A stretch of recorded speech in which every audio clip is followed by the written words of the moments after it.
യദുകുലത്തിലേക്ക് എല്ലാവർക്കും സ്വാഗതം. യദുകുലത്തിലെ ഗോപികോപന്മാർക്ക് എല്ലാവർക്കും എൻ്റെ നമസ്കാരം.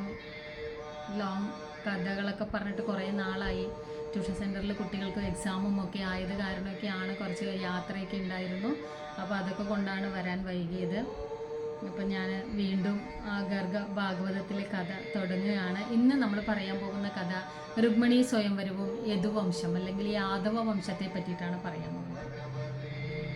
തപ്തകാഞ്ചന ഗൗരാംഗീ രാധേ വൃന്ദാവനേശ്വരി വൃഷഭാനുസുതേ ദേവി പ്രണമാമി ഹരിപ്രിയേ ഹേ കൃഷ്ണ കരുണാ സിന്ധോ ദീനബന്ധോ ജഗത്പദേ ഗോപേശ ഗോപികാ കാന്ത രാധാ കാന്ത നമസ്തുതേ. ഹരേ കൃഷ്ണ. സർവം കൃഷ്ണ അർപ്പണമസ്തു. ജയ ശ്രീ രാധേ രാധേ. എങ്ങനെയാണ് രുക്മിണി വിവാഹം നടക്കുന്നതും യാദവ വംശം അല്ലെങ്കിൽ യദുകുലം എങ്ങനെയാണ് ഉണ്ടാവുന്നതും എന്നുള്ളതാണ്. അപ്പം നമുക്ക് ആ കഥയിലേക്ക് നേരിട്ട് പോകാം. വൃന്ദാവനത്തിൽ നിന്ന് നമുക്ക് തുടങ്ങാം. വൃന്ദാവനത്തിൽ ബലരാമ ക്ഷേത്രമുണ്ട്. അവിടെ ദാവൂജി എന്നാണ് ബലരാമനെ പറയുന്നത്. ദാവൂജി എന്ന് പറഞ്ഞാൽ വ്രജഭാഷയിൽ വലിയേട്ടൻ എന്നാണ്, ഏറ്റവും മുതിർന്ന ഏട്ടൻ എന്നുള്ള പേരാണ്. അപ്പോൾ ആ വലിയ ഏട്ടനെ തൊഴുത് കഴിഞ്ഞാൽ ആ വലിയ ഏട്ടൻ്റെ ഭാര്യയായിട്ടുള്ള രേവതി തൊട്ടപ്പുറത്ത് തന്നെ പുറകിലായിട്ട് തന്നെ സൈഡിലായിട്ട് തന്നെ ഉണ്ട്. അവരെ അവരിങ്ങനെ നാണിച്ച് നിൽക്കുന്ന ഒരവസ്ഥയാണ്. എന്തുകൊണ്ടാണ് നേരത്തെ ഞാൻ കഥ പറഞ്ഞു തന്നിട്ടുണ്ട്. ബലരാമനേക്കാൾ കൂടുതൽ ഹൈറ്റാണ് രേവതിക്ക്. കാരണം അവർ തമ്മിൽ ജനിച്ചതിൻ്റെ യുഗങ്ങൾ തമ്മിലുള്ള ഡിഫറൻസ് ആണ്. അപ്പോൾ എന്നിട്ട് തൻ്റെ കലപ്പ കൊണ്ടിങ്ങനെ വലിച്ചിട്ട് ആ ഹൈറ്റൊക്കെ ഒപ്പമാക്കുന്ന ഒരു കഥയൊക്കെ ഞാൻ നേരത്തെ പറഞ്ഞു തന്നിട്ടുണ്ട്. അത് പഴയ വീഡിയോയിൽ പോയി കാണുക കേട്ടോ. അപ്പോൾ എന്തുകൊണ്ടാണ് എങ്ങനെയാണെന്ന് നമുക്ക് നോക്കാം. അപ്പോൾ ആ വലിയേട്ടനെയും വലിയ ഏടത്തിയമ്മയെയും തൊഴുതിട്ട് നമ്മൾ എന്ത് ചെയ്യണം, ആ ഒരു സൈഡിൽ പോയി നിന്ന് തൊഴുതണം. അത് എന്തുകൊണ്ടാണ് ഈ രേവതിക്ക് ബലരാമനേക്കാൾ ഹൈറ്റ് കൂടുതൽ എന്ന് പറയുന്നത്. അതായത് രേവത മഹാരാജാവിൻ്റെ മകളാണ് രേവതി. അപ്പോൾ ഇവൾക്ക് വിവാഹം കഴിച്ചു കൊടുക്കുക, ഇവളെ ആരാണ് വിവാഹം കഴിക്കുന്നത്, അല്ലെങ്കിൽ ഇവൾക്ക് ആരെയാണ് വിവാഹം കഴിച്ചു കൊടുക്കേണ്ടത് എന്ന ആകെ ഒരു വിഭ്രമത്തിലാണ് തൻ്റെ പിതാവ്, അതായത് നമ്മുടെ രേവത മഹാരാജാവ്. അപ്പോൾ അത് അന്വേഷിക്കുന്നതിന് വേണ്ടിയിട്ട് അദ്ദേഹം ബ്രഹ്മലോകത്തേക്ക് പോവുകയാണ്. അപ്പോൾ ബ്രഹ്മാവിൻ്റെ ഒരു പകൽ എന്ന് പറയുമ്പോൾ നമ്മുടെ യുഗങ്ങൾ കഴിഞ്ഞു പോയിട്ടുണ്ടാവും, ഒരു രാത്രി പറയുമ്പോൾ വീണ്ടും യുഗങ്ങൾ കഴിഞ്ഞു പോയിട്ടുണ്ട്. അപ്പോൾ ഇവർ പോയി അദ്ദേഹത്തിൻ്റെ അടുത്ത് ചോദിച്ച് വരുമ്പോഴത്തേക്കും പല യുഗങ്ങൾ കഴിഞ്ഞു, ദ്വാപരയുഗം എത്തി എന്നുള്ളതാണ്. അപ്പോൾ അതിന് മുമ്പിലുള്ള യുഗങ്ങളിലൊക്കെ ഡിഫറൻസ് ഉണ്ട്. ഹൈറ്റ് കൂടുതൽ, തടി കൂടുതൽ, പൊക്കം കുറവ്, അല്ലെങ്കിൽ നിറത്തിൽ വ്യത്യാസം, മഞ്ഞ നില, ചുവപ്പ് നില, അങ്ങനെയൊക്കെ ആയിരുന്നു ഓരോ യുഗങ്ങളിലെ ആളുകളെന്ന് പറയപ്പെടുന്നു.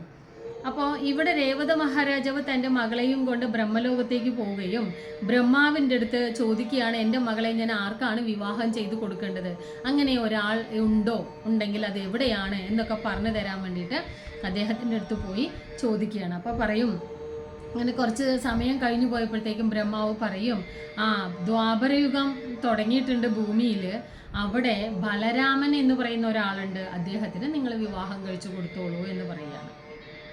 അപ്പോൾ ആരാണ് ഈ രേവതി എന്ന് ചോദിച്ചു കഴിഞ്ഞാൽ നാഗലക്ഷ്മി ആയിട്ടാണ്, നാഗലക്ഷ്മിയുടെ അവതാരമായിട്ടാണ്. അതായത് ബലരാമൻ എന്ന് പറയുന്നത് അനന്തശായി ആയിട്ടാണല്ലോ, അനന്തശായിയുടെ ഒരു രൂപമാണല്ലോ. അപ്പോൾ ആ അനന്തശായിക്ക് നാഗലക്ഷ്മിയുടെ രൂപമായിട്ടുള്ള ലക്ഷ്മി ദേവിയുടെ തന്നെ സ്പ്ലിറ്റ് ആയിട്ടുള്ള ഒരു സ്ത്രീ രൂപം. അപ്പോൾ ഈ കഥകളൊക്കെ ഗർഗമുനി ഭാഗവതത്തിലൂടെ പറഞ്ഞു കൊടുക്കുകയാണ്. ആരാണ് ഈ ഗർഗമുനി? വൃഷ്ണികുലത്തിൻ്റെ കുലഗുരുവാണ് നമ്മുടെ ഗർഗമുനി എന്ന് പറയുന്നത്. അപ്പോൾ കുലഗുരു എന്ന് പറയുമ്പോൾ കാലങ്ങളായിട്ട് ആ ഒരു യുഗത്തിലെ ആളുകളുടെ ഗുരുവാണ്. അപ്പോൾ തുടക്കം മുതൽ ഇപ്പോൾ വരെയുള്ള എല്ലാ കഥകളും അദ്ദേഹത്തിന് അറിയാം, ആരൊക്കെ എങ്ങനെയൊക്കെയെന്നുള്ള എല്ലാ കഥകളും അറിയാമായിരുന്നു. അപ്പോൾ വൃഷ്ണികുലത്തിൻ്റെ കുലഗുരുവായിട്ടുള്ള ഗർഗമുനി ഭഗവാന്റെ കല്യാണ കാര്യങ്ങളും എല്ലാം കഥ പറഞ്ഞു കൊടുക്കുകയാണ്. ആ കഥ പറഞ്ഞു കൊടുക്കുന്ന ആ കഥയിലാണ് ബലരാമൻ്റെ വിവാഹം കഴിയുന്നത്. ആ വിവാഹം കഴിഞ്ഞ് രേവതിയും ഇവരൊക്കെ വന്ന് സെറ്റ് ആവുകയാണ്, വൃന്ദാവനത്തിൽ വന്ന് ഇരിക്കുകയാണ്. ഇനി ഏട്ടൻ്റെ കല്യാണം കഴിഞ്ഞു, ദാവൂജി, അത് വ്രജഭാഷയിലാണ് അങ്ങനെ ആ പേര് പറയുന്നത് കേട്ടോ. അപ്പോൾ ഇനി കല്യാണം കഴിക്കാനുള്ളത് ആരാണ്? കൃഷ്ണനാണ്. കൃഷ്ണനാണെങ്കിലോ കല്യാണമൊന്നും വേണ്ട എന്ന് പറഞ്ഞിരിക്കുന്ന ആളാണ്. ഇത് കേൾക്കുമ്പോൾ തോന്നും കൃഷ്ണൻ എപ്പോഴാണ് കല്യാണം വേണ്ട എന്ന് പറഞ്ഞു തോന്നും. അല്ല, അങ്ങനെയാണ്. എന്തുകൊണ്ടാണ് ചോദിച്ചു കഴിഞ്ഞാൽ കൃഷ്ണന് ഗോലോക വൃന്ദാവനത്തിൽ രാധയാണ് സഖി, രാധയാണ് ഭാര്യ. ആ രാധയല്ലാതെ മറ്റൊന്നും തന്നെ ഭഗവാൻ ഇല്ല. അതായത് രാധയും കൃഷ്ണനും ഒന്നാണ്. അപ്പം അതൊന്നുമില്ല എന്ന് പറഞ്ഞ മനസ്സിൽ ഇങ്ങനെ കരുതിയിരിക്കുമ്പോഴാണ്, അതായത് ഗോലോക വൃന്ദാവനത്തിൽ മാത്രമാണ് ഭഗവാന്റെ വിവാഹം കഴിയുന്നത്. ഇവിടെ ഒന്നും ഭഗവാൻ നേരിട്ട് പോയിട്ട് വിവാഹം കഴിക്കുന്നില്ല, ഭഗവാനെ വിളിച്ചു കൊണ്ടുപോയി വിവാഹം കഴിക്കുകയാണ് ചെയ്യുന്നത്. അപ്പോൾ ഇവിടെ ഇനി കൃഷ്ണനാണ് വിവാഹം കഴിക്കാനുള്ളത് എന്ന് പറഞ്ഞിട്ട് ഇങ്ങനെ ഇരിക്കുമ്പോഴാണ് ഭൂമിയിലെ രാധാറാണിക്ക് ഒരിക്കലും ഭഗവാനെ വിവാഹം കഴിക്കാൻ പറ്റില്ല. സുധാമാവ് അങ്ങനെ ഒരു ശാപം കൊടുത്തിട്ടുണ്ട്. അപ്പോൾ ഭൂമിയിൽ നടക്കില്ല എന്ന് നന്നായിട്ട് അറിയാം. വൃന്ദാവന ഗോലോകത്തിൽ മാത്രമാണ് രാധ ഭാര്യയായിട്ട് ഇരിക്കാൻ പറ്റുള്ളൂ. ഭൂമിയിൽ 100 വർഷം പിരിഞ്ഞിരിക്കാനുള്ള ശാപമാണ് അദ്ദേഹം കൊടുക്കുന്നത്. അങ്ങനെ രാധ എന്നാൽ ഭൂമിയിലുള്ള രാധയാണെങ്കിലോ ഓൾറെഡി വിവാഹം കഴിഞ്ഞതുമാണ്, അയനുമായിട്ടുള്ള വിവാഹം കഴിഞ്ഞതുമാണ്. അപ്പോൾ ഇതൊക്കെ ഇങ്ങനെ ആലോചിച്ചുകൊണ്ട് ഇങ്ങനെ ഇരിക്കുകയാണ്. അപ്പം ആ സമയത്താണ് നമ്മുടെ നാരദ മുനി വരുന്നത്. നാരദ മുനിക്ക് എപ്പോൾ വേണമെങ്കിലും എവിടെ വേണമെങ്കിലും സഞ്ചരിക്കാനും അതിനുള്ള അവകാശവും അധികാരവും ഒക്കെ ഉള്ളത് കൊണ്ട് അദ്ദേഹത്തിന് ശാപം കിട്ടണം, ഒരിടത്ത് നിൽക്കാതെ നീ ഇങ്ങനെ അലഞ്ഞുകൊണ്ടേ ഇരിക്കട്ടെ എന്നുള്ളത് അല്ലേ. അപ്പം നാരദ മുനി ഇങ്ങനെ ഓരോ ഭാഗത്തും ഇങ്ങനെ പോകുന്ന സമയത്ത് ഇടയ്ക്കിടയ്ക്ക് ഈ കുണ്ടിനപുരം അല്ലെങ്കിൽ വിദർഭ രാജ്യം, കുണ്ടിനപുരത്തിലേക്ക് ഇടയ്ക്കിടയ്ക്ക് ഇദ്ദേഹം പോകുമായിരുന്നു. അവിടെ എന്തുകൊണ്ടാണ് ഈ വിദർഭ രാജ്യത്തിന് കുണ്ടിനപുരം എന്ന് പേര് വരാനുള്ള കാരണം എന്നറിയാമോ? ആ കാലഘട്ടത്തിൽ അവിടെ ആകുലതകൾ ഒന്നും തന്നെ ഇല്ല ആ വിദർഭ രാജ്യത്തിൽ. ആ വിദർഭ രാജ്യത്തിലെ രാജാവോ ഭീഷ്മകൻ എന്ന ആളാണ്.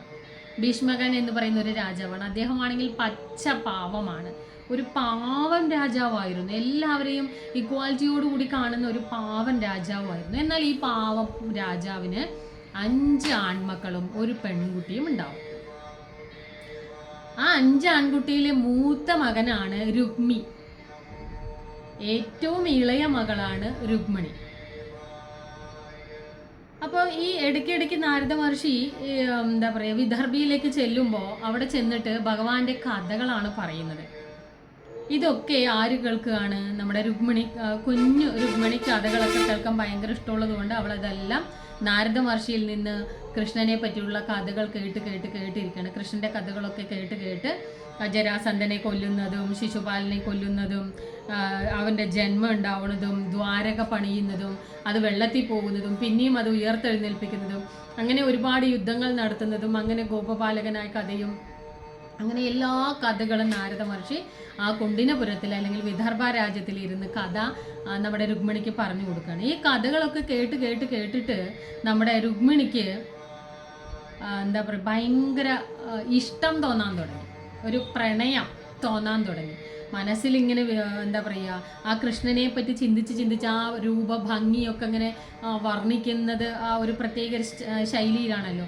അതൊക്കെ കേട്ടിട്ട് നമ്മുടെ രുക്മിണിയുടെ മനസ്സിനകത്ത് ആ കൃഷ്ണൻ വല്ലാണ്ട് അങ്ങ് കയറിപ്പോയി. എന്നാലോ രുക്മിണി ആരാണ്?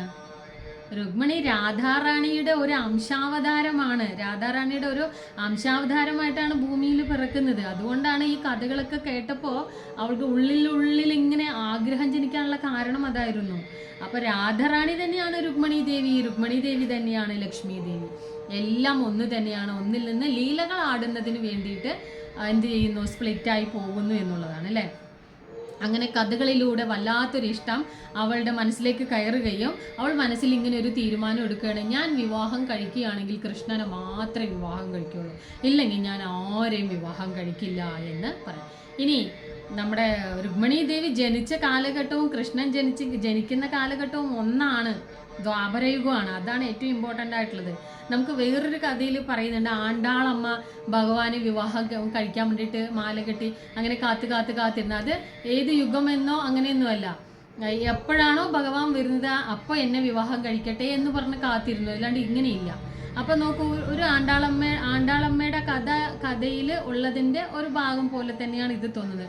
മാറ്റം എന്താണെന്ന് ചോദിച്ചാൽ ആണ്ടാളമ്മ കാലങ്ങളോളം കാത്തിരുന്നു എന്നുള്ളതാണ്. ഇവിടെ അങ്ങനെയല്ല, ഡയറക്റ്റ്ലി അപ്പം തന്നെ കാര്യങ്ങൾ നടന്നു എന്നുള്ളതാണ്. ആ യുഗത്തിൽ തന്നെ കാലഘട്ടം നടന്നു, വിവാഹം കഴിഞ്ഞു എന്നുള്ളതാണ് ഇതിലത്തെ ഒരു പ്രത്യേകത എന്ന് പറയുന്നത്. അങ്ങനെ കഥകളൊക്കെ പറഞ്ഞ് അവളെ അവിടുന്ന് മോഹം ജനിപ്പിക്കും.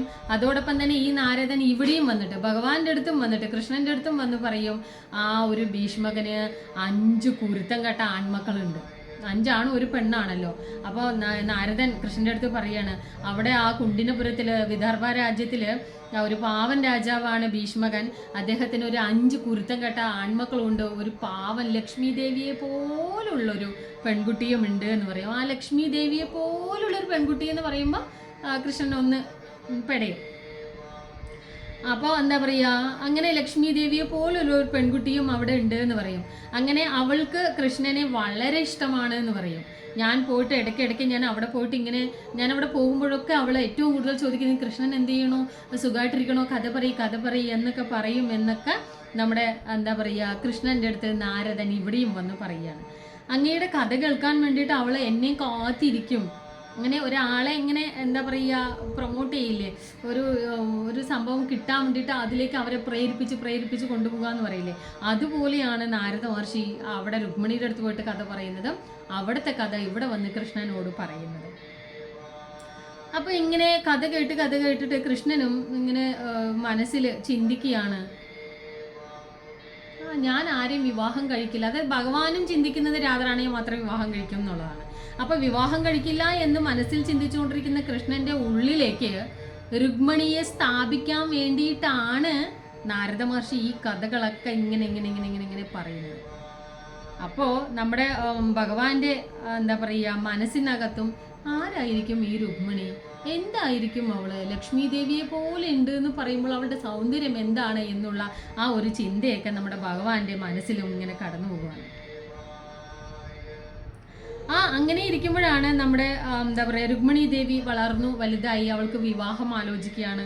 അപ്പോൾ വിവാഹത്തിന് വേണ്ടിയിട്ട് നമ്മുടെ രുക്മിയുടെ, അതായത് ഭീഷ്മകന്റെ മൂത്ത മകനായിട്ടുള്ള രുക്മിയുടെ ഫ്രണ്ടാണ് നമ്മുടെ ശിശുപാലനെ അറിയാലോ അല്ലേ, അതായത് ഭഗവാന്റെ അമ്മായിയുടെ മകനും കൂടിയിട്ടാണ് ശിശുപാലൻ. അപ്പോൾ എന്താ പറയുക ശിശുപാലനെ തിരഞ്ഞെടുക്കുകയാണ് നമ്മുടെ രുക്മിണിക്ക് വിവാഹം കഴിച്ചു കൊടുക്കാൻ വേണ്ടിയിട്ട്. അപ്പോൾ കൃഷ്ണന്റെ അതായത് വസുദേവരുടെ സഹോദരിയുടെ പുത്രനാണ് ഈ പറയുന്ന ശിശുപാലൻ എന്ന് പറയുന്നത്. അപ്പോൾ ഈ ശിശുപാലൻ ഒരു പ്രത്യേകത എന്താ ചോദിച്ചാൽ, ജനിക്കുമ്പോൾ തന്നെ 3 കണ്ണും 4 കൈകളുമായിട്ടാണ് 4 കൈകളുമായിട്ടാണ് ഒരു അത്ഭുത ശിശു പോലെയാണ് നമ്മുടെ ശിശുപാലൻ ജനിച്ചത്. അപ്പോൾ ഈ വൈരൂപ്യം 3 കണ്ണ് 4 കൈ എന്നൊക്കെ പറയുമ്പോൾ ആളുകൾക്ക് കാണുമ്പോൾ ഒരു വികൃതമായിട്ടല്ലേ തോന്നുക. അപ്പോൾ ഈ എന്താ പറയുക വൈരൂപ്യം ആരാണോ മാറ്റുന്നത്, അതായത് ശിശുപാലൻ്റെ ഈ വൈരൂപ്യം ആരാണോ മാറ്റി യഥാർത്ഥത്തിലുള്ള ഒരു മനുഷ്യനെ പോലെ അവനെ ആക്കുന്നത്, അവന് മാത്രമേ അവനെ കൊല്ലാനും കഴിയുള്ളൂ. അവൻ്റെ അന്തകനും അവനാണ്. മനസ്സിലായില്ലേ? അപ്പോൾ എന്താ പറയുക അമ്മായിയുടെ മകനാണ്, 3 കണ്ണ് 4 കൈയുണ്ട്, അതൊരു വൈരൂപ്യമാണ്. ആ വൈരൂപ്യം ആരാണോ മാറ്റുന്നത്, ആ മാറ്റുന്ന ആൾക്ക് മാത്രമേ അദ്ദേഹത്തെ കൊല്ലാനും കഴിയുന്നുള്ളൊരു വരണ്ട്. അങ്ങനെ കൃഷ്ണനാണ് കുഞ്ഞു പിറന്നു എന്ന് പറഞ്ഞപ്പോൾ കാണാൻ വരുന്നത്. അങ്ങനെ വന്നപ്പോഴാണ് സംഭവം അവൻ്റെ വൈരൂപ്യമൊക്കെ മാറുകയാണ്.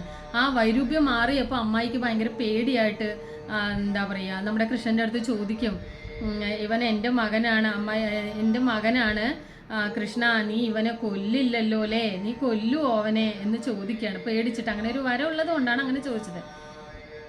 അപ്പോൾ കൃഷ്ണൻ പറഞ്ഞു, ഞാൻ അവനെ കൊല്ലൊന്നുമില്ല, പക്ഷെ ഒരു കണ്ടീഷൻസ് ഉണ്ട്. 100 തെറ്റ് ഞാൻ അവൻ്റെ ക്ഷമിക്കും, 100 തെറ്റ് അല്ലെങ്കിൽ 100 കള്ളം ഞാൻ അവൻ്റെ ക്ഷമിക്കും, 101ാമത്തെ കള്ളം അവൻ പറഞ്ഞാൽ ഞാൻ അവനെ കൊല്ലും എന്ന് ഭഗവാൻ പറയുകയാണ്. അപ്പോൾ പാവം അമ്മ അല്ലേ, അമ്മമാർ എപ്പോഴും അങ്ങനെയല്ല, എൻ്റെ മക്കളെ തെറ്റൊന്നും ചെയ്യില്ല എന്നുള്ള ഭാവത്തിലാണല്ലോ. 100 തെറ്റൊന്നും ഒരു കുട്ടി ചെയ്യില്ല, അപ്പം എൻ്റെ മകനെ കൊല്ലില്ലായിരിക്കും എന്ന് ആ അമ്മയും ആശ്വസിച്ചു എന്നുള്ളതാണ്. അതായത് 100 തെറ്റ് ഒരിക്കലും മക്കൾ ചെയ്യില്ലല്ലോ എന്നാണ് ആ അമ്മ വിചാരിച്ചത്. അതുകൊണ്ട് കുറച്ച് ആശ്വാസം തോന്നി. അങ്ങനെ ഈ ഭീഷ്മകൻ എന്ത് ചെയ്യണം, മകളെ ശിശുപാലിന് കൊടുക്കാൻ ഇഷ്ടമൊന്നുമില്ല. കാരണം എന്താ ചോദിച്ചു കഴിഞ്ഞാൽ കൃഷ്ണന്റെ കഥകൾ നാരദ മഹർഷി രുക്മിണിക്ക് അത് പറഞ്ഞു കൊടുക്കുന്ന സമയത്ത് ഈ ഭീഷ്മകനും ആ കഥ കേട്ടിട്ടുണ്ട്. ആ കഥയിൽ ആ സുന്ദരമായിട്ടുള്ള ആ ശ്യാമവർണ്ണനായിട്ടുള്ള അല്ലെങ്കിൽ അഖിലാണ്ട കോടി ബ്രഹ്മാണ്ട നാഥനായിട്ടുള്ള ആ കൃഷ്ണന്റെ നിറവും രൂപവും ഭാവവും കഥയും പാട്ടും ഡാൻസും സംഭവങ്ങളും ഒക്കെ കേട്ട് അദ്ദേഹത്തിൻ്റെ മനസ്സിനകത്തും വല്ലാത്തൊരു ആകർഷണം ഉണ്ടായിട്ടുണ്ടായിരുന്നു. അപ്പോൾ എപ്പോഴും മനസ്സിനകത്ത് ഇതുപോലെ സുന്ദരനായിട്ടുള്ള കൃഷ്ണനെ പോലുള്ള ആൾക്ക് അല്ലെങ്കിൽ കൃഷ്ണന് തന്നെ എൻ്റെ മോളെ വിവാഹം കഴിച്ചു കൊടുക്കണം എന്നുള്ളതായിരുന്നു ഭീഷ്മകന്റെ മനസ്സിൽ. പക്ഷേ രുക്മി രുക്മിണി കുരുത്തം കെട്ടവനാണ്. അതിൽ പറയുന്നുണ്ടല്ലോ, കുരുത്തം കെട്ട മക്കളിൽ 5 മക്കളിൽ ഒരാളാണ് അദ്ദേഹം. അപ്പോൾ അച്ഛനെയൊക്കെ അവിടെ രാജാവാണെങ്കിൽ പോലും അച്ഛനെയൊക്കെ അവിടെ അധിക്ഷേപിച്ച് വെച്ചിരിക്കണം, അവിടെ അട്ടച്ചിട്ട് വെച്ച പോലെയാണ്. മിണ്ടാൻ പാടില്ല, ഞാനാണ് ഇവിടെ പറയുക എന്നുള്ള ആ ഒരു രീതിക്ക് നിർത്തിയിരിക്കുകയാണ്. പാവം ഭീഷ്മകൻ പേടിച്ചിട്ട് മനസ്സിലുള്ള ആഗ്രഹം മനസ്സിൽ തന്നെ ഇങ്ങനെ വെക്കണം. ഇഷ്ടമില്ലാതെയാണ് ഈ ശിശുപാലന് കല്യാണം കഴിച്ചു കൊടുക്കാമെന്ന് പറയുന്നത് കേട്ടോ. അങ്ങനെ നമ്മുടെ രുക്മിയുടെ ബെസ്റ്റ് ഫ്രണ്ടാണ്, അതായത് ശ്രീകൃഷ്ണന്റെ ശത്രുക്കൾ ആരാണോ അവരാണ് രുക്മിയുടെ ഫ്രണ്ടുകൾ. അപ്പോൾ 2 ഭാഗത്തും ഒരവിടെ പോസിറ്റീവ് ആണെങ്കിൽ വേറൊരാവിടെ നെഗറ്റീവ്സ് മാത്രമാണ്. അപ്പോൾ കൂട്ടിമുട്ടുമ്പോൾ എന്താ ഉണ്ടാവുക, നല്ല അടിയായിരിക്കും ഉണ്ടാവുക അല്ലേ. അപ്പോൾ എന്താ പറയുക, അങ്ങനെ നാരദർ പറഞ്ഞു കൊടുക്കുകയാണ്, രുക്മിണിക്ക് നാരദൻ പറഞ്ഞു കൊടുക്കുകയാണ്, ആ കേൾക്കുന്ന കഥയിലെ ആ കഥാപാത്രമായിട്ടുള്ള കൃഷ്ണനെ നമ്മുടെ ഭീഷ്മകന്റെ മനസ്സിൽ ഇങ്ങനെ നിറഞ്ഞു വരികയാണ്.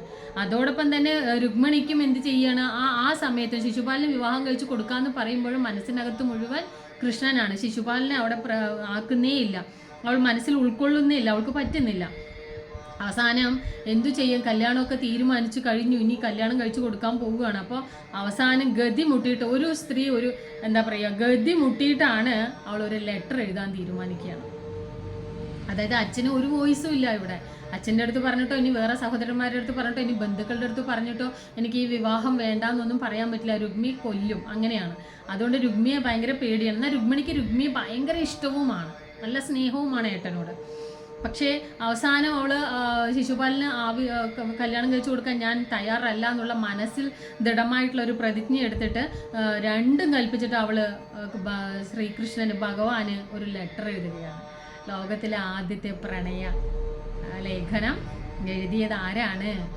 രുക്മിണി ദേവിയാണ്. ആർക്കാണ് എഴുതിയത്? ശ്രീകൃഷ്ണനാണ്. അപ്പം എന്താ പറയുക, അത് ഞാൻ ഒരു കഥയിൽ ഞാൻ നിങ്ങൾക്ക് പറഞ്ഞു തന്നിട്ടുണ്ട്. ലെറ്റർ എഴുതിയതിൻ്റെ ആ ലെറ്റർ മാറ്റർ ഞാൻ കറക്റ്റായിട്ട് പറഞ്ഞു തന്നിട്ടുണ്ട്.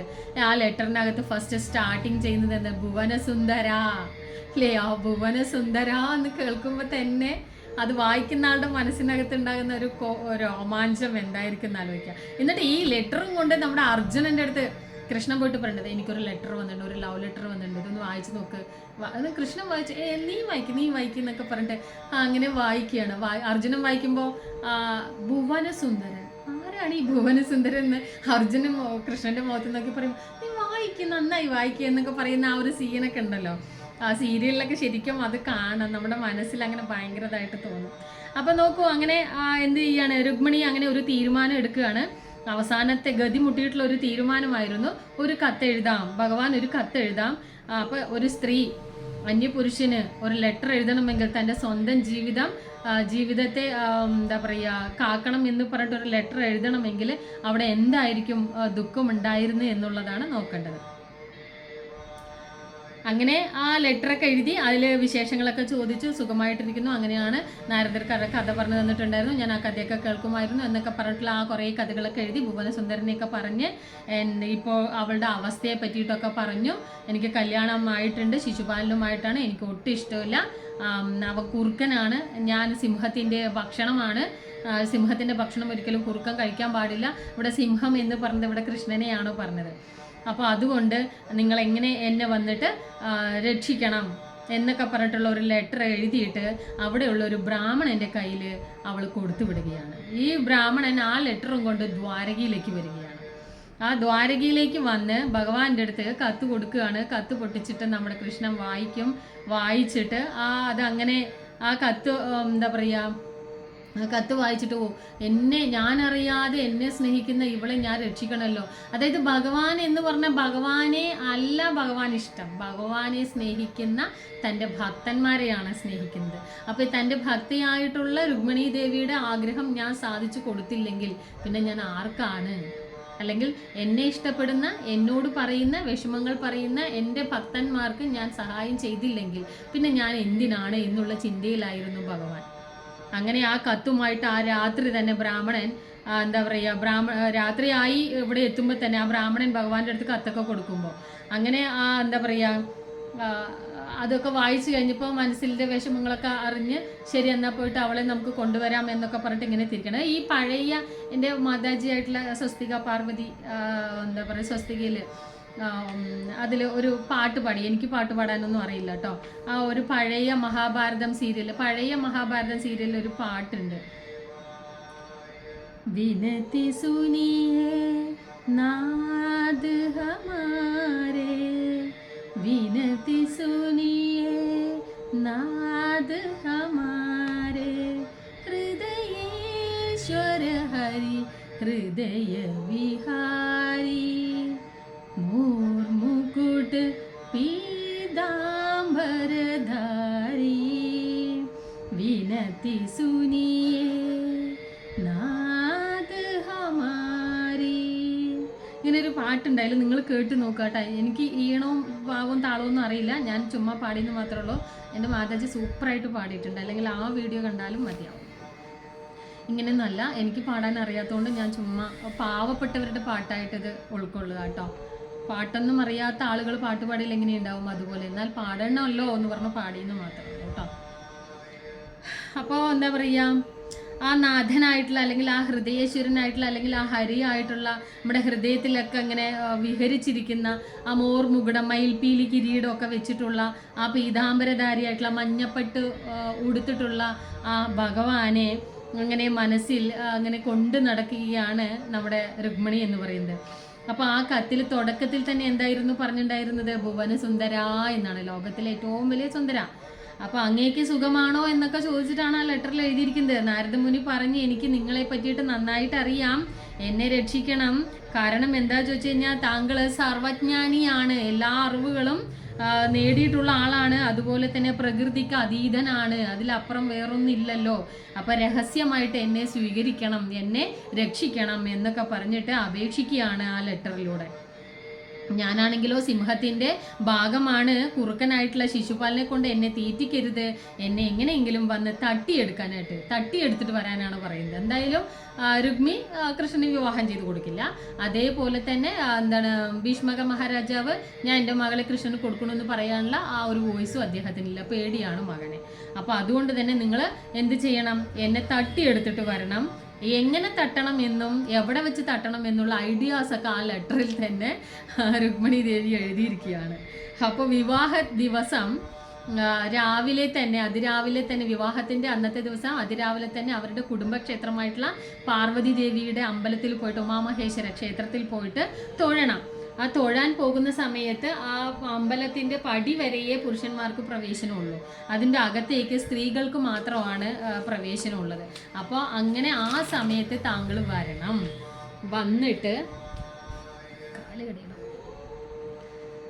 വന്നിട്ട് എന്നെ എന്താ പറയുക അവിടെ നിന്ന് തട്ടിയെടുത്ത് കൊണ്ടുവരണം എന്നൊക്കെയാണ് ആ ലെറ്ററിൽ ഐഡിയാസും ഒക്കെ പറഞ്ഞു കൊടുക്കുകയാണ്. അങ്ങനെ അവളെ സംരക്ഷിക്കാൻ തീരുമാനിച്ച് അങ്ങനെ ഈ ഇത് ലെറ്റർ വായിച്ചപ്പോൾ എന്നാൽ പിന്നെ അവൾ അത്രയും വിഷമിച്ചിട്ടാണല്ലോ ഈ ലെറ്റർ എഴുതിയിരിക്കുന്നത്.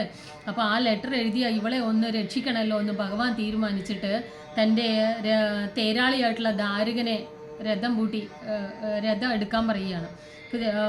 കുതിരയൊക്കെ പൂട്ടി രഥം എടുത്തിട്ട് ആ രാത്രി തന്നെ എന്താ പറയുക അവിടുന്ന് ദാരുകനും ഈ ബ്രാഹ്മണനും കൃഷ്ണനും കൂടി പോവുകയാണ്. അപ്പോൾ ഇത് ഏറ്റവും മുകളിൽ മട്ടുപ്പാവിലിരുന്ന് ബലരാമൻ കാണുന്നുണ്ട്. ഈ രാത്രിയിൽ ആരോ വരുന്നു, കൃഷ്ണൻ്റെ അടുത്ത് ഇരിക്കുന്നു, പിന്നെ അത് കഴിഞ്ഞ് ദാരുകനെ വിളിക്കുന്നു, രഥം റെഡിയാക്കുന്നു, അതിൽ കയറി പോകുന്നു. എന്താണാവോ കാര്യം എന്ന് പറഞ്ഞ് ചടപടോന്ന് നമ്മുടെ ബലരാമൻ താഴോട്ട് ഇറങ്ങി വരികയാണ്. താഴേക്ക് ഇറങ്ങി വരുന്ന സമയത്ത് ആ ഒരു ഊഞ്ഞാലിൽ ഇരുന്നിട്ടാണ് ഈ ലെറ്ററൊക്കെ വായിച്ചത്. ആ ഊഞ്ഞാലിൽ തന്നെ എന്തുണ്ട്, ആ ലെറ്റർ അവിടെ വെച്ചിട്ടാണ് പോകുന്നത്.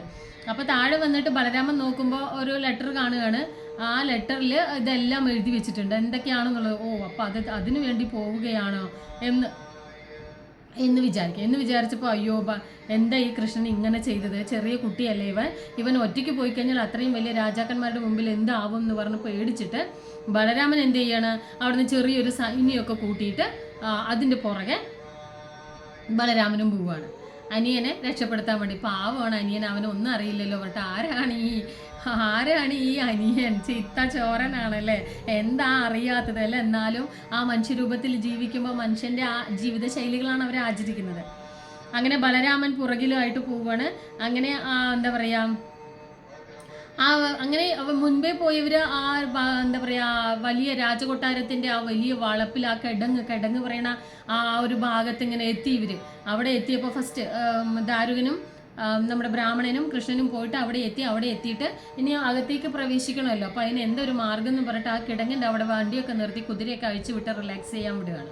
എന്നിട്ട് അവിടെ ഒരു വലിയൊരു പുളിമരമുണ്ട്. ആ പുളിമരത്തിൻ്റെ ചോട്ടിലിരുന്നിട്ട് ബ്രാഹ്മണനോടൊപ്പം ആ പുളിമരത്തിൻ്റെ ചോട്ടിലിരുന്നിട്ട് ഇങ്ങനെ കൊട്ടാരത്തിലേക്കൊക്കെ നോക്കിയിട്ട് ഏത് വഴിയെ കിടക്കണം, എങ്ങനെ പോകണം, എവിടെയാണ് പോകേണ്ടത്, എങ്ങനെ തട്ടിയെടുക്കണം എന്നൊക്കെ ഇങ്ങനെ ആലോചിച്ചുകൊണ്ടിരിക്കുകയാണ്. അങ്ങനെ കുതിരകളൊക്കെ അഴിച്ചു വിട്ട് അവ മേഞ്ഞുകൊണ്ടിരിക്കുകയാണ്. അതെല്ലാം നോക്കിയിട്ട് ഇങ്ങനെ ഇരിക്കുകയാണ്. ഈ കുണ്ടിനപുരത്തിൻ്റെ ഉപവനത്തിലാണ് കുതിരകളെ അഴിച്ചു വിട്ടിരിക്കുന്നത്. അതൊന്ന് ആലോചിച്ച് നോക്കണം കേട്ടോ. അതായത് കുണ്ടിനപുരം എന്ന് പറയുന്ന ആ വിദർഭ രാജ്യത്തിൻ്റെ ആ ഉദ്യാനത്തിലാണ് അവർ എത്തി നിൽക്കുന്നത്. അവിടെയാണ് ഭഗവാന്റെ കുതിരകളെ അഴിച്ചു വിട്ടിട്ട് കുതിരകൾ മേഞ്ഞുകൊണ്ടിരിക്കുന്നത്. അവിടെ ഇരുന്നു കൊണ്ടാണ് ചിന്തിക്കുന്നത് എങ്ങനെ ഇതിനകത്ത് കടക്കാം, എങ്ങനെ രുക്മിണിയെ തട്ടിയെടുക്കാം എന്നൊക്കെ ചിന്തിക്കുന്നത്. അപ്പോൾ ഇത് ചിന്തിക്കുന്നതിനോടൊപ്പം തന്നെ ഇനി ഭഗവാൻ ഇനി തട്ടിയെടുത്തുകൊണ്ട് കല്യാണം കഴിക്കുകയാണെങ്കിൽ അതൊരു രാക്ഷസ വിവാഹം പോലെയോ അങ്ങനെ. അതിൽ ഗർഗഭാഗവതത്തിൽ പറയുന്നുണ്ട്, ഒരു 8 തരം വിവാഹത്തെ പറ്റി പറയുന്നുണ്ട്. ശ്രദ്ധിച്ച് കേട്ടോളൂ. 8 തരം വിവാഹത്തെ പറ്റിയിട്ടാണ് ഗർഗഭാഗവതത്തിൽ പറയുന്നത്. അത് മനുസ്മൃതിയിലും അഥർവത്തിലും ഒക്കെ പറയുന്നുണ്ട്. അത് 1ാമത്തെ വിവാഹം എന്ന് പറഞ്ഞാൽ ബ്രഹ്മവിവാഹമാണ്.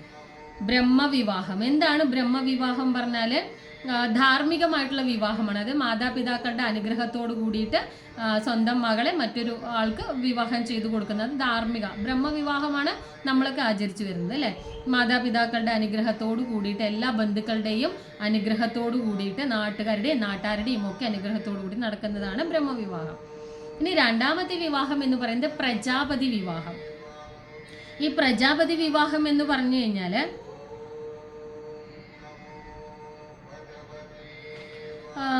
അതും ഇതുപോലെ തന്നെയാണ്. നമ്മുടെ നാട്ടിൽ നടക്കുന്ന ആ ഒരു ഇതുപോലെ തന്നെയാണ് പ്രജാപതി വിവാഹവും. 3ാമത്തേത് ആർഷ വിവാഹമാണ്. അത് ഋഷിമാർ മാത്രം ചെയ്യുന്നതാണ്. ഋഷികുമാരന്മാർക്ക് മുനികുമാരന്മാർക്ക് മുനികുമാരികളെ തന്നെ കല്യാണം കഴിച്ചു കൊടുത്തിട്ട് അവർക്ക് കാളയോ എരുമയോ ഒക്കെ സ്ത്രീധനമായിട്ട് കൊടുക്കുന്ന ആ ഒരു രീതിയാണ്. ഇനി ദൈവവിവാഹം എന്ന് പറയുന്നത് ഏറ്റവും പാവപ്പെട്ട ആൾക്കാർ, ഇവരെ ആരും കല്യാണം കഴിച്ചു കൊണ്ടുപോകില്ല, കല്യാണം കഴിച്ചു കൊടുക്കാനുള്ള അവസ്ഥയും ഇല്ലാത്ത ആളുകൾ എന്ത് ചെയ്യും, ഈ അവിടെ അവരുടെ പെൺമക്കളിനെ അവിടുത്തെ അമ്പലത്തിൽ നടക്കിയിരുത്തിയിട്ട് ആ അമ്പലത്തിലെ സേവക അതുമായിട്ട് മാറും. അത് നമ്മൾ എന്താ പറയുക, കർത്താവിൻ്റെ മണവാട്ടികൾ എന്നൊക്കെ പറയില്ല. അങ്ങനെ ചെറിയ കാലം തന്നെ, ചെറിയ കുട്ടിയായിരിക്കുമ്പോൾ തന്നെ അവരെന്ത് ചെയ്യുന്നു, ഭഗവാന്റെ സേവനത്തിൽ മുഴുകി ജീവിക്കുന്ന ആൾക്കാർ. അതാണ് ദൈവവിവാഹം എന്ന് പറയുന്നത്. പിന്നെ അസുര വിവാഹം എന്ന് പറയുന്നത് ധനം വാങ്ങിയിട്ട് വലിയ വലിയ ആൾക്കാർ ധനം, സ്വത്തും മുതലിനും സ്ത്രീയുടെ സൗന്ദര്യത്തിലൊക്കെ ആസക്തിയായിട്ട് വിവാഹം ചെയ്ത് കൊണ്ടുപോകുന്നത്. ചിലപ്പോൾ സ്വത്ത് ഇങ്ങോട്ട് ഇട്ട് കൊടുത്തിട്ട് അവരെ കൊണ്ടുപോകുന്നത്. അതൊക്കെ എന്തിലാണ് പെടുന്നത്? അസുര വിവാഹത്തിലാണ് പെടുന്നത് കേട്ടോ.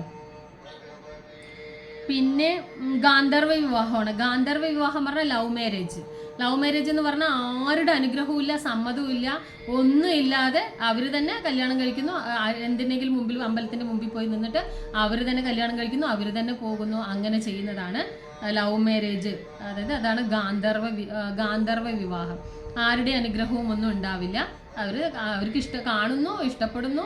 അതാണല്ലോ ഇന്നത്തെ നാട്ടിൽ കൂടുതൽ നടന്നുകൊണ്ടിരിക്കുന്നത്. അതുകൊണ്ട് തന്നെ അവരുടെ ഇടയിൽ ഏറ്റവും കൂടുതൽ പ്രശ്നങ്ങളും ഇതൊക്കെ ഉണ്ടാവും. വെട്ടിക്കൊലയും അല്ലാത്തവരുടെ ഇടയിലും ഉണ്ട്.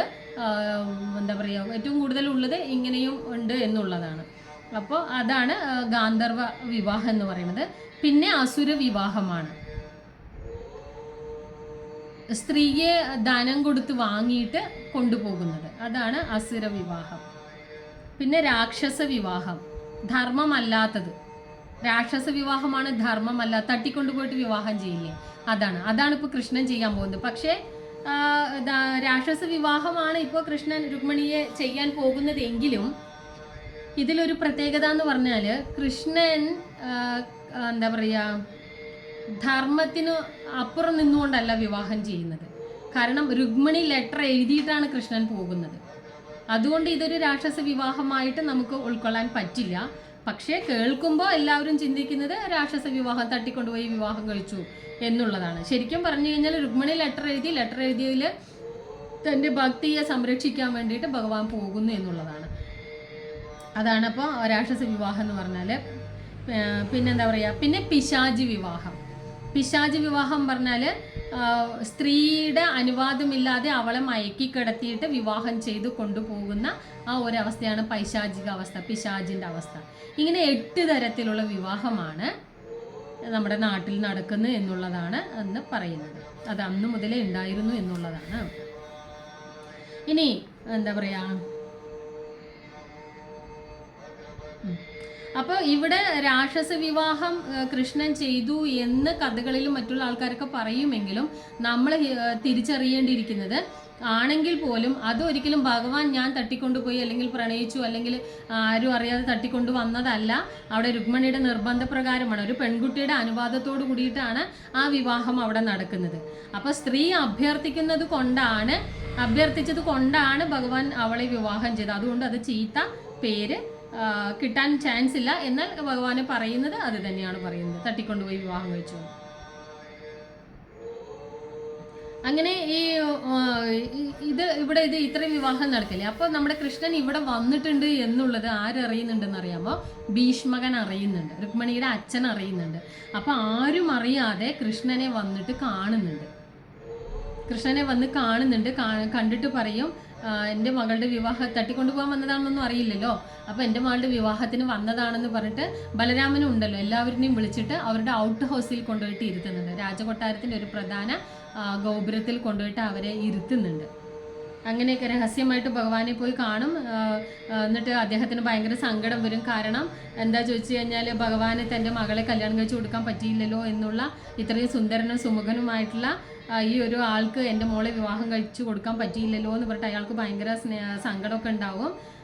എന്താ പറയുക, അങ്ങനെ ബലരാമനും ഈ സമയമാകുമ്പോഴത്തേക്കും അവിടെ എത്തുകയാണ്. അങ്ങനെ ബലരാമനും കൃഷ്ണനെയും വിളിച്ചുകൊണ്ട് അദ്ദേഹം തൻ്റെ ഗസ്റ്റ് ഹൗസിൽ കൊണ്ടുപോയിട്ട് റെസ്റ്റ് ചെയ്യിപ്പിക്കുകയാണ്. വിവാഹത്തിന് വന്നതാണെന്നുള്ള ആ ഒരു ഇതിൽ പോവുകയാണ്. അപ്പോൾ ഇത് അവിടുത്തെ നാട്ടുകാരൊക്കെ അറിയുന്നുണ്ട്. നാട്ടുകാരൊക്കെ അറിഞ്ഞിട്ട് കൃഷ്ണനെ കാണാൻ വേണ്ടി പോകുമ്പോൾ കൃഷ്ണനെ കണ്ടിട്ട് ആർക്കും മതിയാവണില്ല. അപ്പോൾ പറയും, ആളുകൾ തമ്മിൽ പരസ്പരം പറയും, രുക്മിണി എന്ത് സുന്ദരിയാണ്, ലക്ഷ്മി ദേവിയെ പോലെ സുന്ദരിയാണ്, അവളെ കല്യാണം കഴിച്ചു കൊടുക്കേണ്ടത് ഇതുപോലെയുള്ള കൃഷ്ണനാണ് കല്യാണം കഴിച്ചു കൊടുക്കേണ്ടത്. ഈ എന്താ ഭീഷ്മകൻ എന്താ, ഈ രാജാവായിട്ട് എന്താ കാര്യം, ഈ രാജാവിന് ഇതൊന്നും കണ്ണു കാണില്ല എന്നൊക്കെ പറഞ്ഞിട്ട് ഇങ്ങനെ പറയുന്നുണ്ട്. അപ്പോൾ അവിടെ ഇവരുടെ ആ നാട്ടിൽ ഒരു പൗണ്ഡ്രകൻ ഉണ്ട്. പൗണ്ഡ്രകൻ കൃഷ്ണന്റെ വേഷം കെട്ടിയിട്ട് ഞാൻ കൃഷ്ണനാണെന്ന് പറഞ്ഞ് നടക്കുന്ന ഒരാൾ കൂടിയിട്ടുണ്ട്. കൃഷ്ണനെ പോലെ മയിൽപ്പീലിയൊക്കെ കിരീടം ചൂടി കളറൊക്കെ അടിച്ച് ഇതൊക്കെ റെഡിമെയ്ഡ് ചെയ്തിട്ട്, കൃഷ്ണൻ എന്ന് പറഞ്ഞാൽ ഒറിജിനാലിറ്റിയാണ്, അതിലൊന്നും എന്താ പറയുക മായമില്ല. അപ്പോൾ പൗണ്ഡ്രകൻ മായമുള്ളൊരു കണ്ണനായിട്ടാണ് അവിടെ നിൽക്കുന്നത്. ഞാനാണ് കൃഷ്ണൻ, എന്നെയാണ് എല്ലാവരും സ്നേഹിക്കേണ്ടതെന്നൊക്കെ പറഞ്ഞിട്ട് അങ്ങനെയൊക്കെ ചെയ്യുന്ന ഒരാളുണ്ട് കേട്ടോ. അപ്പോൾ ഈ സമയം മുഴുവൻ രുക്മിണി അറിയണില്ല കൃഷ്ണൻ ഇവിടെ വന്നതോ പോയതോ വന്ന് ഇവിടെ എത്തിയെന്നോ ഒന്നും ഇവിടെ അറിയണില്ല. ഇവളിങ്ങനെ ആ മട്ടുപ്പാവിൽ, അന്തപുരത്തിൻ്റെ ആ മട്ടുപ്പാവിൽ കയറി ഇരുന്നിട്ട് കരഞ്ഞ് നാളെ എൻ്റെ വിവാഹമാണ്, ഞാൻ എന്തായാലും ശിശുപാലിൻ്റെ വിവാഹം കഴിക്കില്ല, ഞാൻ എന്തായാലും ചാവും, ഞാൻ മരിക്കും, ഇനി എന്നെ കൃഷ്ണൻ വന്ന് എന്നെ കൊണ്ടുപോയില്ലെങ്കിൽ ഞാൻ എന്തായാലും ശിശുപാലിന് ഭാര്യ ആവില്ല, ഞാൻ ചാവും എന്നൊക്കെ പറഞ്ഞ് കരഞ്ഞ് ഇങ്ങനെ ഇരിക്കുമ്പോഴാണ് അവൾ ചിന്തിക്കുകയാണ്, പോയ ബ്രാഹ്മണനെയും കാണാനില്ല, ഇനി എന്ത് ചെയ്യും ഞാൻ എന്ന് പറഞ്ഞ് ഇങ്ങനെ ഇരിക്കുമ്പോഴാണ് പെട്ടെന്ന് ഉമാമഹേശ്വരൻ ആ ക്ഷേത്രത്തിനെ പറ്റിയിട്ട് അവൾ ഓർക്കുകയും എന്നിട്ട് പറയണം, ഉമാമഹേശ്വര ക്ഷേത്രത്തിൽ ആ ദേവി ദേവന്മാരെ മനസ്സിൽ ധ്യാനിച്ചിട്ട് അവൾ പ്രാർത്ഥിക്കുകയാണ്, ഭഗവാൻ വന്നില്ലെങ്കിൽ ഞാൻ എന്തായാലും പ്രാണത്യാഗം ചെയ്യും, ഉറപ്പന്നെയാണ്, ഞാൻ തൊഴാൻ വന്നിട്ട് ഞാൻ എന്തായാലും മരിക്കും എന്നൊക്കെ പറഞ്ഞിട്ട് അവളിങ്ങനെ ഞാൻ എന്തായാലും ഞാൻ ആ കുറുക്കനായിട്ടുള്ള ശിശുപാലിന് കൊടുക്കില്ല, എൻ്റെ ശരീരം കൊടുക്കില്ല എന്ന് പറഞ്ഞ് ഞാൻ ഭഗവാന്റെ മാത്രമാണ് എന്ന് പറഞ്ഞ് അവൾ തീരുമാനം എടുക്കുന്നുണ്ട്. അങ്ങനെ ആ തീരുമാനം എടുത്തുകൊണ്ടിരിക്കുമ്പോഴാണ് അവളുടെ ഇടത് കണ്ണ് ഒന്ന് തുടിക്കും. അപ്പോൾ ഇടം കണ്ണ് തുടിക്കുന്നത് നല്ലതാണെന്ന് പറയും. ഇടത് വശത്തുള്ള ആ കണ്ണ് തുടിക്കുന്നത് ഇങ്ങനെ മിടിക്കുമല്ലോ, ആ സംഭവം മിടിക്കുന്നത് നല്ലതാണെന്ന് പറയും. അപ്പോൾ അവൾക്ക് പെട്ടെന്ന് അങ്ങനെ ഇടം കണ്ണ് തുടിച്ചപ്പോൾ പെട്ടെന്ന് ഇവിടെ എവിടെയോ ഭഗവാൻ എത്തിയിട്ടുണ്ട് എന്നുള്ളൊരു ചിന്താഗതി പെട്ടെന്ന് തന്നെ അവൾക്ക് പ്രതീക്ഷ വരികയാണ്. അപ്രതീക്ഷിതമായിട്ടൊരു പ്രതീക്ഷ അവളിലേക്ക് കയറുകയാണ്. അപ്പോൾ ഇവിടെ എവിടെയോ ഉണ്ട് എന്നുള്ളൊരു തോന്നലും അവളുടെ മനസ്സിലുണ്ടാവും. അങ്ങനെ ഇരിക്കുമ്പോഴാണ് ബ്രാഹ്മണൻ ഇങ്ങനെ വരുന്നു. ആ ദൂരെ നിന്ന് ആ ബ്രാഹ്മണൻ വരുന്നത് കണ്ടപ്പോൾ സന്തോഷമായി. അപ്പോഴാണ് ആശ്വാസമായത് അവൾക്ക്. എന്നിട്ട് ബ്രാഹ്മണൻ വന്നിട്ട് പറയും, ഭഗവാൻ വന്നിട്ടുണ്ട്, അവിടെ റെസ്റ്റ് ഹൗസിൽ ഉണ്ട്, നീ ഇന്ന് സുഖമായിട്ട് കരയണ്ട, സങ്കടപ്പെടണ്ട, എല്ലാം ഭഗവാൻ നോക്കിക്കോളും, നീ പോയിട്ട് സുഖമായിട്ട് ഇന്ന് കിടന്നുറങ്ങിക്കോളൂ എന്നൊക്കെ പറഞ്ഞു. കാരണം എന്താണ്, ഊണില്ല ഉറക്കമില്ലാതെ കുറേ നാളായി അവിടെ കരഞ്ഞുകൊണ്ടിരിക്കുകയാണ് അല്ലേ. അപ്പോൾ ഇന്ന് നീ പോയിട്ട് ഭക്ഷണമൊക്കെ കഴിച്ച് നന്നായിട്ട് ഉറങ്ങിക്കോ, ഭഗവാൻ ഉണ്ട്, വരും എന്ന് പറഞ്ഞു. അങ്ങനെ രാവിലെയായി, സൂര്യൻ നല്ല തേജസ്സോടു കൂടെ തന്നെ വന്നു. പ്രഭാതത്തെ സൂര്യൻ നല്ല തേജസ്സോടു കൂടെ തന്നെ വന്നു. അവളും രുക്മിണിയും നല്ല സുന്ദരിയായിട്ട്, അതീവ സുന്ദരിയായിട്ട് അങ്ങ് ഒരുങ്ങി അകമ്പടിയോട് കൂടിയിട്ട്, എല്ലാ പടയാളികളുടെ അകമ്പടിയോട് കൂടിയിട്ട് രഥത്തിലൊക്കെ കയറിയിട്ട് അമ്പലത്തിലേക്ക് പോവുകയാണ്, കുലക്ഷേത്രത്തിലേക്ക് പോവുകയാണ്. അങ്ങനെ തൊഴാൻ പോവുകയാണ്. അവിടെ പോകുമ്പോൾ അമ്പലത്തിൻ്റെ ഉള്ളിലേക്ക് അല്ലെങ്കിൽ ആ പടിയുടെ അപ്പുറത്തേക്ക് ആ പുരുഷന്മാർക്ക് പ്രവേശനമില്ല. അതുകൊണ്ട് അവളും തോഴിമാരും കൂടിയിട്ട് അമ്പലത്തിൻ്റെ ഉള്ളിലേക്ക് പ്രവേശിക്കും. എന്നിട്ട് അവിടെ അവരുടെ അടുത്ത്, ദേവി ദേവന്മാരുടെ അടുത്ത് അവൾ പറയും, എന്താ പറയുക, അങ്ങനെ പോകുന്ന സമയം നല്ല സുന്ദരിയായിട്ട് അണിഞ്ഞൊരുങ്ങിയിട്ടാണല്ലോ പോകുന്നത്. ഇതൊക്കെ കണ്ടിട്ട് ഇങ്ങനെ കല്യാണം കഴിക്കാൻ ഒരുപാട് രാജാക്കന്മാർ വന്നിട്ടുണ്ട്. എന്താ പറയുക, ഓരോ രാജ്യത്തിലെ ആളുകൾ വന്നിട്ടുണ്ട്. ഇവിടെ ശിശുപാലൻ കല്യാണം കഴിക്കുകയാണെങ്കിലും ഒരുപാട് രാജ്യത്തിലെ ആളുകളൊക്കെ അവിടെ ക്ഷണം സ്വീകരിച്ചിട്ട് കല്യാണത്തിന് കൂടാൻ വേണ്ടി വന്നിട്ടുണ്ട്. അവരൊക്കെ ഇവളുടെ സൗന്ദര്യം കണ്ടിട്ട് ഇങ്ങനെ വീഴും. ഓരോ ആൾക്കാർ കുതിരയിൽ നിന്ന് വീണു കഴിഞ്ഞാലും വീണവിടെ കിടന്ന് ഇങ്ങനെ നോക്കുക. ആനയിൽ നിന്ന് വീഴുന്നവർ ആനയുടെ കാലിൻ്റെ ഇടയിലൊക്കെ പെട്ട് കിടക്കുന്നുണ്ട്. അതിൻ്റെ ഇടയിൽ നിന്നൊക്കെ ഇങ്ങനെ നോക്കും എന്നൊക്കെ വർണ്ണിക്കുന്നുണ്ട് കേട്ടോ ഗർഗഭാഗവതത്തിൽ.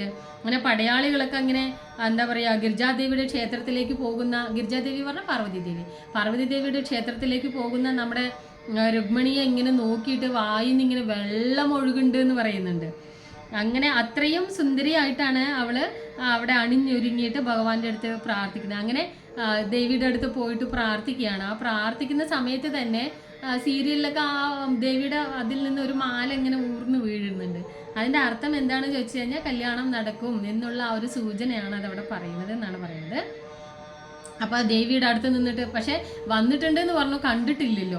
അപ്പോൾ ദേവിയുടെ അടുത്ത് അവിടെ നിന്നിട്ട് അവൾ പ്രാർത്ഥിക്കുകയാണ്, എൻ്റെ പ്രാണനാഥനായിട്ടുള്ള കൃഷ്ണൻ വരുമോ, എന്നെ കൊണ്ടുപോകുമോ, എന്നെ കല്യാണം കഴിക്കുമോ, ഇല്ലെങ്കിൽ ഞാൻ ഒരിക്കലും ജീവിച്ചിരിക്കില്ല, എൻ്റെ എന്താണ് ഭർത്താവായിട്ട് വരേണ്ടത് കൃഷ്ണനാണെന്ന് ഉറക്കെ പറയുമ്പോൾ കൂട്ടുകാരികളൊക്കെ അടുത്തുണ്ടല്ലോ, അവർ പറയും, എടി നീ എന്താ പറയുന്നത്, അങ്ങനെയൊന്നും പറയാൻ പാടില്ല, നീ ശിശുപാലൻ്റെ ഭാര്യ ആവാൻ പോണവളാണ്, നീ കൃഷ്ണൻ്റെ ഭാര്യയാണെന്ന് പറയാൻ പാടില്ല എന്ന് പറഞ്ഞിട്ട് അവരൊക്കെ ഇവളെ ചീത്ത പറയും.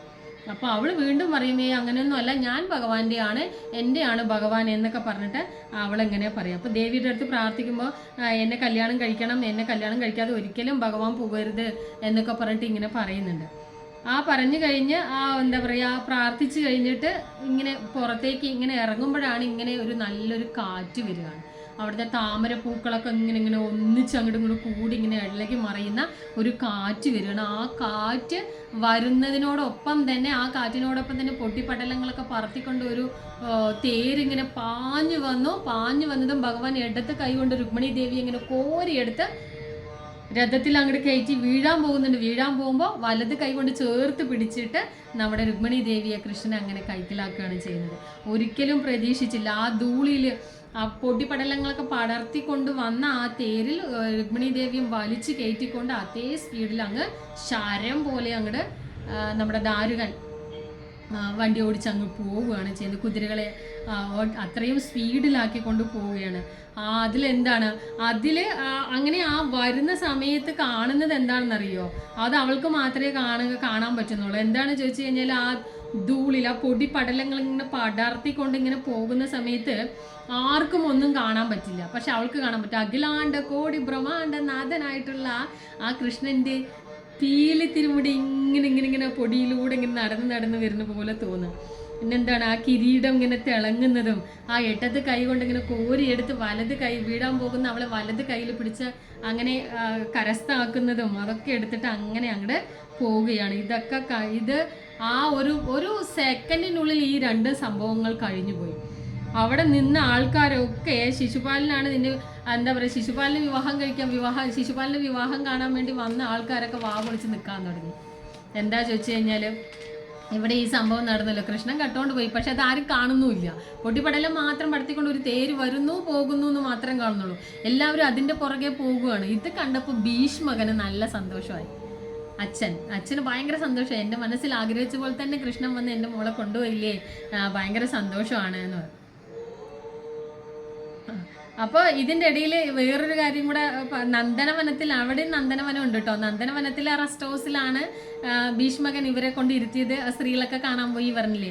അപ്പോൾ എത്ര ഭഗവാനെ നോക്കിയിട്ടും സ്ത്രീകൾക്ക് മതിയാവണില്ല. അത്രയും സൗന്ദര്യവും സ്നേഹവും കരുതലും ഒക്കെ ഉള്ളതാണ്. അപ്പോൾ അത്രയും സുമുഖനായിട്ടുള്ള ഈ ഇത്രയും സുന്ദരനായിട്ടുള്ള ഒരാളുണ്ടാവുമ്പോൾ രുക്മിണി ദേവി എന്തിനാണ് ശിശുപാലൻ കല്യാണം കഴിക്കുന്നത് എന്നൊക്കെ അവരിങ്ങനെ ചിന്തിക്കുന്നുണ്ടായിരുന്നു. ഇതല്ലേ സന്തോഷം അപ്പോൾ അവിടെ പോയ ആ സ്ത്രീകൾക്കൊക്കെ, അവിടെ ആരൊക്കെ പോയിട്ട് ഭഗവാനെയും ബലരാമനെയും കണ്ടുവോ അവർക്കെല്ലാം ഭയങ്കര ഹാപ്പിയായി, ഭയങ്കര സന്തോഷം. അവരുടെ മനസ്സിൽ ആഗ്രഹിച്ചത് എന്തോ അത് നടന്നു. ആകെ കുറച്ച് പേര് മാത്രമേ എതിർപ്പ് ഉണ്ടായിരുന്നുള്ളൂ. അതായത് ഭഗവാന്റെ ഓപ്പോസിറ്റ് ആയിട്ടുള്ള കുറേ ആൾക്കാർ, ആ 4-5 പേർക്ക് മാത്രമാണ് അവിടെ എതിർപ്പുണ്ടായിരുന്നത്. രുക്മിക്കും ശിശുപാലനും ദന്താവക്ത്രൻ അങ്ങനെയുള്ള കുറച്ച് പേരുണ്ടല്ലോ ഭഗവാന്റെ എതിരാളികൾ. അവർക്ക് മാത്രമാണ് ഇതിനോട് ദേഷ്യം തോന്നുകയും അങ്ങനെ വിടാൻ പറ്റില്ല, കൃഷ്ണൻ നമുക്ക് യുദ്ധം ചെയ്ത് തോൽപ്പിക്കാം എന്ന് പറഞ്ഞ് അവർ യുദ്ധത്തിന് തയ്യാറായിട്ട് പടയാളികളുമായിട്ട് കൃഷ്ണന്റെ പുറകെ പോകുന്നുണ്ട്. എന്നിട്ട് അങ്ങനെ കൃഷ്ണന്റെ പുറകെ പോയിട്ട് യുദ്ധത്തിലെല്ലാം തോറ്റ് തുന്നമ്പാടി തിരിച്ചു വരും. പക്ഷെ എന്നായിരുന്നാലും രുക്മി മാത്രം തിരിച്ചു വരില്ല. അവന്റെ സഹോദരിയാണല്ലോ. എൻ്റെ സഹോദരി യാദവവംശ യദുകുല, നീ അങ്ങനെയാണ് ഇങ്ങനെയാണ്, നീ മോശപ്പെട്ടവനാണ്, ഗോപാലക, യാദവവംശം വിട്, എൻ്റെ അനിയത്തി എന്നൊക്കെ പറഞ്ഞിട്ട് രുക്മി മാത്രം കൃഷ്ണന്റെ പുറകെ പോയിക്കൊണ്ടേയിരുന്നു. ബാക്കിയുള്ളവരെല്ലാം പേടിച്ചോടിപ്പോയി. അപ്പം എന്താ പറയുക, നിന്നെ ഏയാതി ശപിച്ചതല്ലേ, നിന്റെ വംശത്തെ ഏയാതി ശപിച്ചതല്ലേ, നിങ്ങളൊക്കെ ഉച്ചിഷ്ടം ഭക്ഷിക്കുന്ന ആൾക്കാരില്ലേ, നീ വെറും ഗോപാലകനാണ് എന്നൊക്കെ പറഞ്ഞിട്ട് യദുകുലത്തെയും അല്ലെങ്കിൽ കൃഷ്ണനെയും ഒക്കെ പുച്ഛിക്കുകയാണ് അവിടെ രുക്മി ചെയ്യുന്നത്. അപ്പോൾ എന്തുകൊണ്ടാണ് രുക്മി ഭഗവാനെ പുച്ഛിച്ചത്?